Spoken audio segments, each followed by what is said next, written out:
What's different with blockchain? If we take a particular perspective and say, well, okay, if I'm on a public chain and I'm playing with a token, a digital asset, where does that really, really play on here? And I think, first of all, that identity one is phenomenally important. This whole notion of self-sovereign identity, extending out into skills with things like Living Credential Network, extending out into healthcare. I think the whole tokenization piece there is phenomenally important. And that could be really interesting. The incentive piece, that goes back to the utility model.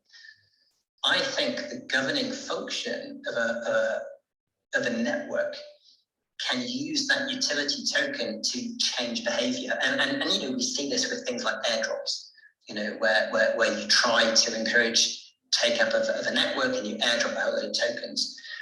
So I think the whole notion of the economic model that sits behind the network, the economics, this is where Lisa Tan comes in. She does a lot of work on that.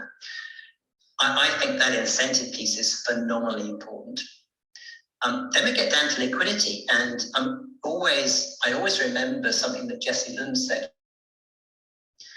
and he talked about this idea of clearing and settling at the same time. So for those of you in banking, you'll know that actually when you make a payment, it's a bit of a pain in the neck because the banks will have to kind of line up and agree that the money is there, and then you execute it. And the time actually could be quite long, it could be days.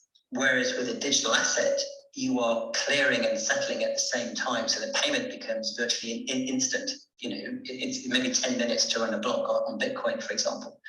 But you're really driving massive changes in liquidity.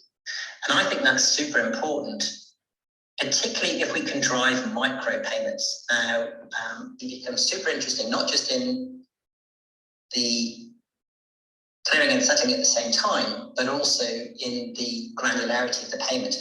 And if you can start getting really small little payments through, it opens up all sorts of interesting business models. So I think this is kind of the context then for where the token economy starts to get interesting. And